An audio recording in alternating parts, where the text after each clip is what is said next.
Avec Minispot, j'apprends tellement de choses. Avec Minispot, j'apprends tellement de choses. J'espère que mon Seigneur sera satisfait de moi. J'espère que mon Seigneur sera satisfait de moi. Alhamdulillah, Alhamdulillah, Alhamdulillah, Alhamdulillah. Que l'islam et mon iman soient de plus en plus forts afin d'être auprès d'Allah. Voici le véritable trésor. Assalamu alaikum wa rahmatullah wa barakatuh les enfants. La dernière fois, nous avons terminé de raconter l'histoire de Nuh alayhi salam. Aujourd'hui, Inch'Allah, nous allons donc poursuivre avec l'histoire du prophète Hud alayhi salam. En effet, après le déluge, l'arche de Nuh alayhi salam se posa sur une montagne. Nuh alayhi salam fit cette invocation que nous avons apprise par cœur les enfants, souvenez-vous, sourate Nuh, verset 28. Seigneur, pardonne-moi et à mes pères et mères et à celui qui entre dans ma demeure croyant, ainsi qu'aux croyants et croyantes. On sait à travers ce verset que la préoccupation de Nuh alayhi salam a toujours été l'avenir des générations futures. Nuh alayhi salam a imploré le pardon d'Allah Azza wa Jal pour nous tous avant même que nous existions et sans même nous connaître, subhanallah. Par la suite, la progéniture de Nuh alayhi salam descendit de la montagne. Nuh alayhi salam laissa 3 fils, Ham, Sam et Yafet, qui devinrent les ancêtres des Arabes, des Éthiopiens et des Romains. Le prophète Mohammed alayhi salatu wassalam nous dit dans un hadith: les fils de Nuh sont 3. Sam, le père des Arabes, Ham, le père des Éthiopiens, et Yafet, le père des Romains. Autrement dit, les Arabes constituent la descendance de Sam, les personnes de peau noire sont la descendance de Ham, et enfin les Européens et les autres représentent la descendance de Yafet. Chacun d'entre eux s'établit dans une région précise. Ham s'installa en Afrique, Sam dans le Moyen-Orient et Yafet en Europe. C'est pour cela que dans l'origine, tous les habitants de la terre étaient croyants, l'islam étant la seule religion. Les événements que nous mentionnerons aujourd'hui se déroulent dans la péninsule arabique et plus précisément dans une région entre le Yémen et l'Oman.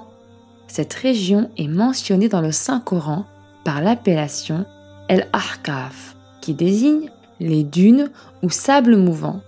La région d'El-Ahqaf était au temps du peuple du prophète Hud alayhi salam une région verte, fertile et pleine de rivières.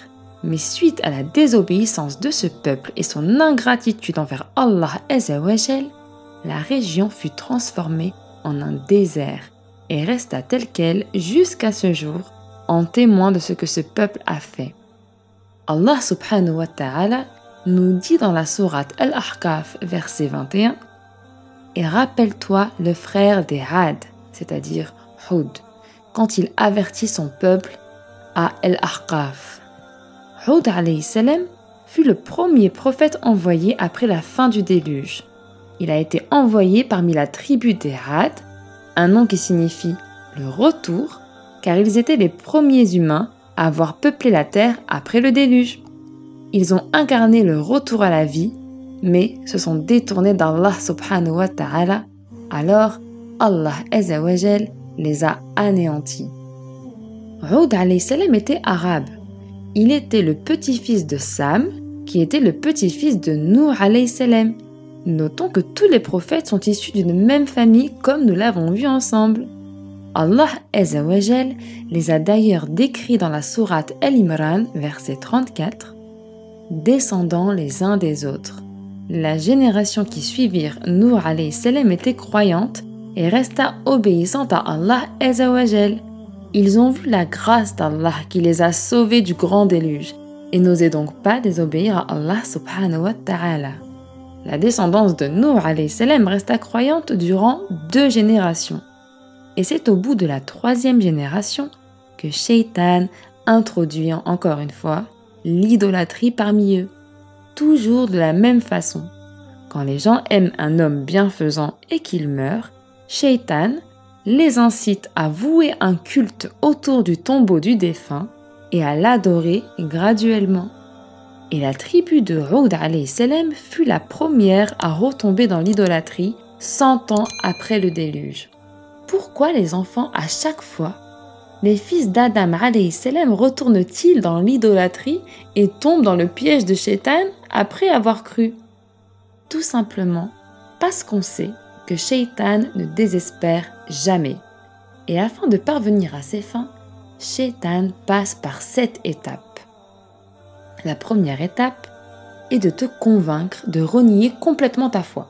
Si tu échappes à cette épreuve en disant « La ilaha illallah », soit « Il n'y a point de divinité qu'Allah », Shaitan passera à la deuxième étape, qui sera de faire en sorte que tu associes quelqu'un ou quelque chose à Allah Azza wa Jal. Cette chose peut être la mode, l'argent, les femmes, l'abandon de la prière dans les amusements, etc., etc. C'est pour cela que notre bien-aimé prophète Muhammad alayhi salatu wa salam a dit dans un hadith « Misère à l'esclave de l'argent ». Et Allah Azza wa Jal lui-même nous avertit également dans la sourate Al-Baqarah, verset 165, « Parmi les hommes, il en est qui prennent en dehors d'Allah des égaux à lui, en les aimant comme on aime Allah. » Pour échapper à ces tentations, il suffit de suivre la sunnah du prophète Muhammad alayhi salatu wa salam, c'est-à-dire imiter ses comportements. Pour cela, je vous invite à regarder la série sur la sira du prophète expliquée aux enfants afin de pouvoir imiter les comportements de notre bien-aimé prophète Muhammad alayhi salatu wa salam. Il faut avant tout le connaître. La 3e étape de Shaitan consiste à te faire commettre des grands péchés. Et Inch'Allah, tu t'en sortiras en te repentant. Mais il ne désespère pas pour autant. Donc, en 4e étape, il te poussera à commettre des petits péchés en te convainquant que tu es mieux que les autres qui commettent eux tel et tel péché. Mais à la fin, tu cumuleras un tas de petits péchés desquels tu pourras te débarrasser qu'avec le repentir. Si ces tentatives sont vaines, Shaitan utilisera alors sa 5e étape, qui consiste à t'empêcher de faire des bonnes actions. Tu ne commettras pas de péché, mais ne feras pas non plus de bonnes actions. Il te fera perdre ton temps dans des tas de choses inutiles ou la paresse. Il faut donc être prudent et ne pas laisser le temps s'écouler sans effectuer de bonnes actions, les enfants. Ce qui ne veut cependant pas dire qu'il n'y a pas un temps de distraction, évidemment. La 6e étape sera que Shaitan mettra en désordre tes priorités, de sorte que tu t'intéresses qu'à des questions futiles. Et enfin, en 7e étape et dernier ressort, il incitera les gens à te faire du mal. Voilà comment Shaitan pousse les fils d'Adam alayhi salam à revenir à l'idolâtrie.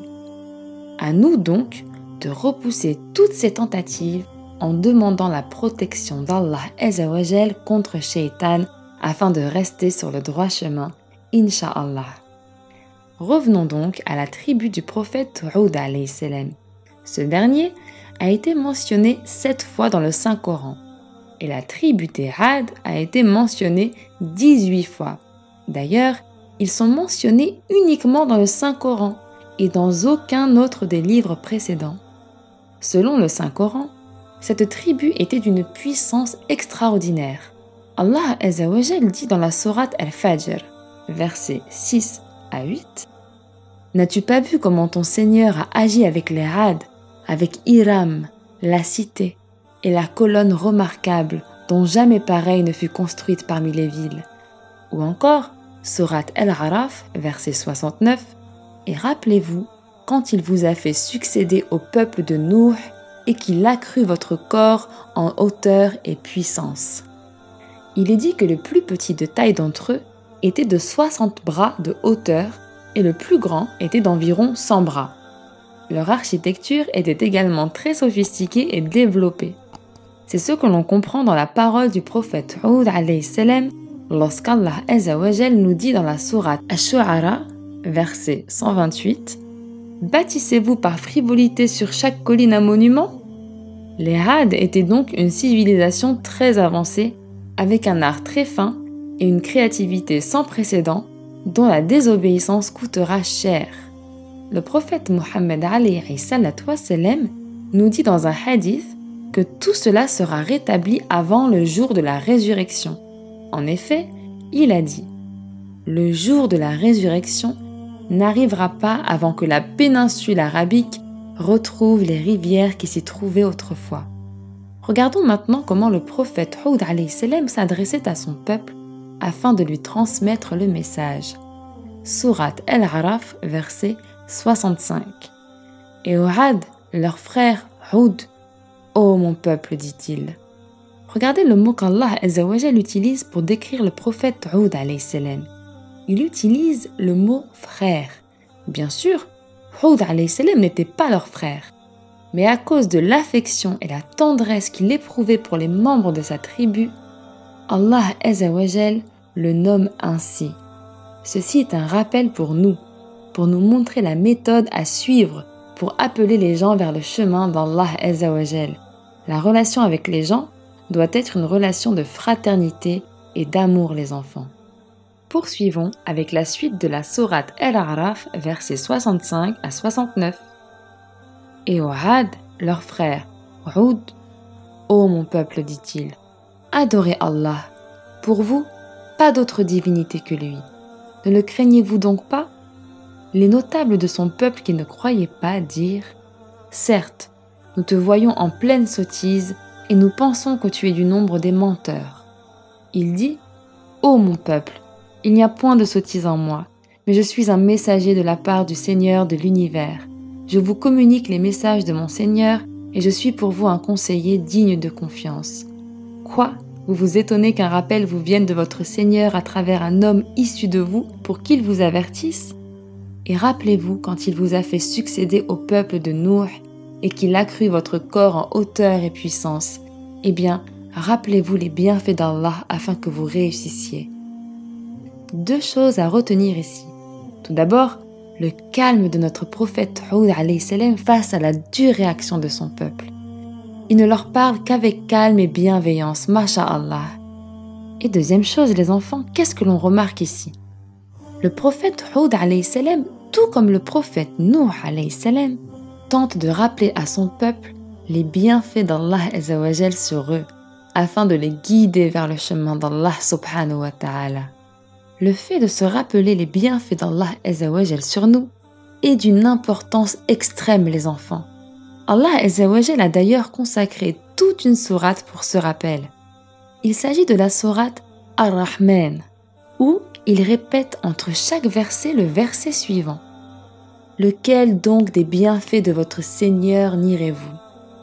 Lorsque ces versets furent révélés, les compagnons du prophète Mohammed alayhi salatu wassalam sont restés silencieux. Ce dernier resta étonné de leur silence et leur demanda « Pourquoi ne parlez-vous donc pas ?